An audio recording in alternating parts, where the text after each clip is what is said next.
നിങ്ങൾക്ക് മുന്നിൽ കൊണ്ടുവന്നിരിക്കുന്ന ഒരു സിമ്പിൾ സൂപ്പർ ടേസ്റ്റി റെസിപ്പി തന്നെയാണ്. അത്ര ഇൻഗ്രീഡിയൻസ് ഒന്നും വേണ്ട, ജസ്റ്റ് ഒരു കൂടിപ്പോയ രണ്ട് ഇൻഗ്രീഡിയൻസ് മാത്രമുള്ള ഒരു സിമ്പിൾ റെസിപ്പിയാണ് ഞാൻ നിങ്ങൾക്ക് മുന്നിൽ കൊണ്ടുവന്നെങ്കിൽ വീഡിയോ ആദ്യം തൊട്ട് അവസാനം വരെ കാണുക. എന്റെ ചാനലിൽ പുതിയതായിട്ട് വന്നവർ തീർച്ചയായും ചാനൽ സബ്സ്ക്രൈബ് ചെയ്യാൻ മറക്കരുത്, ബെൽ ബട്ടണും പ്രസ് ചെയ്യാൻ മറക്കരുത്. So let's go. ഇതാണ് ഇൻഗ്രീഡിയൻസ്: ഉള്ളി, മൈദ, വെളുത്തുള്ളി, മുളക്. മുളക് നിങ്ങൾക്ക് വേണമെങ്കിൽ ഉപയോഗിച്ചാൽ മതി, കമ്പൽസറി അല്ല. അപ്പോൾ നമ്മൾ ഇനി ഉള്ളി അരിയാം. ഉള്ളി അരിയുമ്പോഴത്തേക്ക് നിങ്ങൾ ശ്രദ്ധിക്കണം, ഹാഫ് ആക്കിയിട്ട് നീളത്തിൽ വേണം അരിയാൻ. അപ്പോൾ നീളത്തിൽ അരിയുമ്പോഴത്തേക്ക് നമുക്ക് ചിലത് തിക്കായിട്ട് വരും, ചിലത് തിന്നായിട്ട് വരും. അതൊന്നും കുഴപ്പമില്ല. അത് നമ്മൾ മിക്സ് ചെയ്യുമ്പോഴത്തേക്ക് അതങ്ങ് ഓക്കെ, നമുക്ക് ഈക്വൽ ഒരു ക്വാണ്ടിറ്റിയിൽ തന്നെ നമുക്ക് കിട്ടും. അതുകൊണ്ട് പിന്നെ കുഴപ്പമില്ല. അപ്പോൾ നമ്മൾ ഇതിന് നീളത്തിൽ അരിഞ്ഞിട്ട്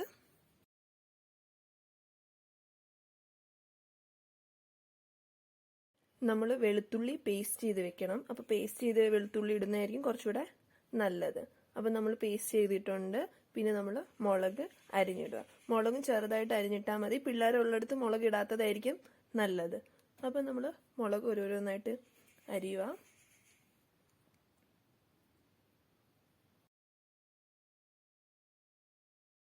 നമ്മൾ നമ്മുടെ പേസ്റ്റ് ചെയ്തിരിക്കുന്ന വെളുത്തുള്ളി എടുത്ത് നമുക്കിനി ഇതിനകത്തോട്ട് ഇടാം. ഇട്ട് കഴിഞ്ഞിട്ട് അതിനെ നല്ലോണം മിക്സ് ചെയ്യുമ്പോൾ ഓരോരോ സ്ട്രാൻഡ്സ് ആയിട്ട് നമുക്ക് കിട്ടും മിക്സ് ചെയ്യുമ്പോഴത്തേക്ക്. അപ്പം നിങ്ങൾ നല്ലോണം തന്നെ മിക്സ് ചെയ്യുക.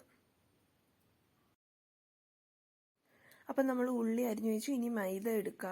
മൈദ എടുക്കുന്നതിന് മുന്നേ നമുക്കിതിൽ കുറച്ച് ഉപ്പും കുറച്ച് മുളക് പൊടിയും കൂടി ഇട്ട് നമുക്കിതിനെ മിക്സ് ചെയ്യാം. മിക്സ് ചെയ്യുമ്പോഴത്തേക്കും നിങ്ങൾ കൈകൊണ്ട് മിക്സ് ചെയ്യുന്നതായിരിക്കും കുറച്ചുകൂടെ നല്ലത്. കാരണം കൈകൊണ്ട് മിക്സ് ചെയ്യുമ്പോഴത്തേക്ക് ഈ ഉള്ളിയുടെ നമുക്ക് ഓരോരോ ഇങ്ങനെ ഇതായിട്ട് സ്ട്രാൻഡ്സ് ആയിട്ട് കിട്ടും, കണ്ടോ? അപ്പം അല്ലെങ്കിൽ നമ്മൾ ഈ ഓരോരോ എടുത്ത് ഇങ്ങനെ മാറ്റിക്കൊണ്ടിരിക്കണം. ഇതാകുമ്പം നമ്മൾ കൈകൊണ്ട് നല്ലോണം മിക്സ് ആക്കുമ്പോഴത്തേക്ക് അത് തന്നെത്താനെ അങ്ങ് ഓരോരോ സ്ട്രാൻഡ്സ് ആയിട്ട് നമുക്കങ്ങ് കിട്ടും. അപ്പം നമ്മൾ നല്ലോണം മിക്സ് ചെയ്തിട്ട് നമുക്ക് ഉപ്പെന്ന് പറയുമ്പോൾ കുറച്ചിട്ടാൽ മതി. കാരണം ഉപ്പ് കൂടിക്കഴിഞ്ഞാൽ അത് ഒട്ടും കഴിക്കാൻ പിന്നെ കൊള്ളത്തില്ല. അതുകൊണ്ട് ഉപ്പ് കുറഞ്ഞാലും കുഴപ്പമില്ല, നമ്മൾ ഈ സോസിൻ്റെ ഒക്കെ കൂടെ കഴിക്കുമ്പോഴത്തേക്ക് അതങ്ങ് അഡ്ജസ്റ്റ് ആയിക്കോളും. അപ്പം നമുക്കിതിനെ കുറച്ച് നേരം ഒന്ന് അടച്ചു വെക്കാം. അപ്പോൾ അടച്ചു വെച്ചിട്ട് ഒരു 10-15 മിനിറ്റ് കഴിഞ്ഞിട്ട് നമുക്കിതിനൊന്ന് ഓപ്പൺ ആക്കാം. ഓപ്പൺ ആക്കുമ്പോഴത്തേക്ക് അപ്പോഴത്തേക്ക് ഇതിനിങ്ങനെ വെള്ളം പോലെയൊക്കെ വരും. അപ്പോൾ നമ്മൾ മൈദ മിക്സ് ചെയ്യുമ്പോഴത്തേക്ക് ഇങ്ങനെ എന്നുവെച്ചാൽ വെള്ളം ഒഴിച്ച് അങ്ങനെ മിക്സ് ചെയ്യേണ്ട ആവശ്യമൊന്നുമില്ല, ഡയറക്റ്റ് മൈദ ഇട്ടാൽ മതി. അപ്പോൾ മൈദയ്ക്ക് പകരം നിങ്ങൾക്ക് കടലമാവ് ഉപയോഗിക്കാം കേട്ടോ. അപ്പോൾ മൈദ എടുക്കുക. മൈദ കുറച്ച് ഇടുക, തോനെ ഇടല്ല. അപ്പോൾ ഭയങ്കര മൈദയുടെ ലെയർ അങ്ങ് തിക്കായിട്ടിരിക്കും. അതുകൊണ്ട് മൈദ ഇച്ചിരി ഇട്ട് നിങ്ങളൊന്ന് മിക്സ് ചെയ്ത് നോക്കാം. നമുക്ക് കൈകൊണ്ട് മിക്സ് ചെയ്യുമ്പോഴത്തേക്കും മനസ്സിലാവും ഇതിൻ്റെ എത്ര തിക്കായിട്ട് കിട്ടുന്നു, തിന്നായിട്ട് കിട്ടുന്നു എന്ന്. അപ്പം കുറച്ച് മൈദ ഇട്ട് നിങ്ങളിങ്ങനെ മിക്സാക്കി നോക്കുക.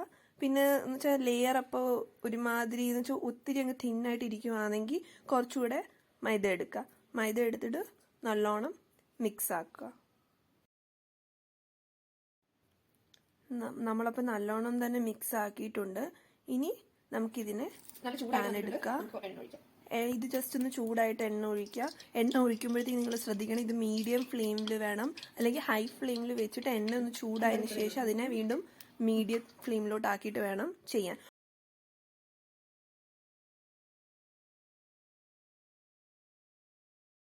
അപ്പോൾ എണ്ണ ചൂടായിട്ട് നമ്മുടെ ബജിയ അതിനകത്തോട്ട് ഇട്ട് കൊടുക്കുക. അപ്പോൾ ഇട്ട് കൊടുക്കുമ്പോഴത്തേക്ക് നിങ്ങൾ ശ്രദ്ധിക്കണം, ഇത് നമ്മൾ ഇടയ്ക്കൊന്ന് തിരിച്ചൊക്കെ ഇട്ട് നോക്കണം. തിരിച്ചിടുമ്പോഴത്തേക്ക് പെട്ടെന്ന് തിരിച്ചിടല്, അത് കുറച്ചു നേരം ഒന്ന് ഇരുന്ന് നല്ലോണം ഒന്ന് ഇതായിട്ട് വേണം തിരിച്ചിടാൻ. അപ്പോൾ നമുക്കിപ്പോൾ ജസ്റ്റ് തിരിച്ചിട്ട് നോക്കാം. ആയിട്ടുണ്ട് ഏകദേശം. അപ്പോൾ മറ്റേ സൈഡും കൂടെ ഒന്ന് ആവുമ്പോഴത്തേക്ക് നമുക്കിതിനെ നമ്മുടെ ബോളിലോട്ട് ട്രാൻസ്ഫർ ചെയ്യാം.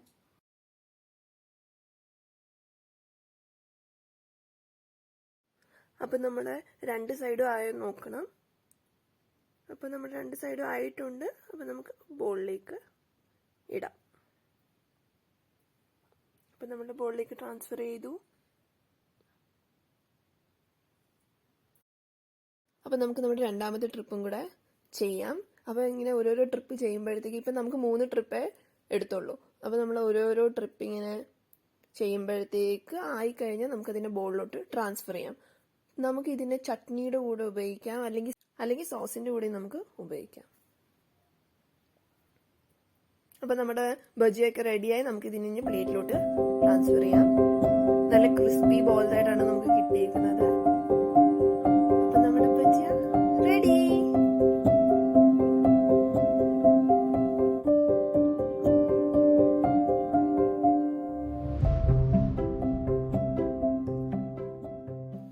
ഹലോ, അപ്പൊ എല്ലാവർക്കും നമ്മുടെ ഇന്നത്തെ റെസിപ്പി ഇഷ്ടപ്പെട്ടെന്ന് വിശ്വസിക്കുന്നു. എല്ലാവരും ഇത് വീട്ടിൽ ട്രൈ ചെയ്ത് നോക്കുക. സൂപ്പർ ആൻഡ് സിമ്പിൾ റെസിപ്പിയാണ്. അത്ര ഇൻഗ്രീഡിയൻസ് വേണ്ട. നിങ്ങളുടെ റെസിപ്പി കണ്ടപ്പോൾ നിങ്ങൾക്ക് മനസ്സിലായി കാണും. So thank you for watching. I will be soon with my next video. Thank you.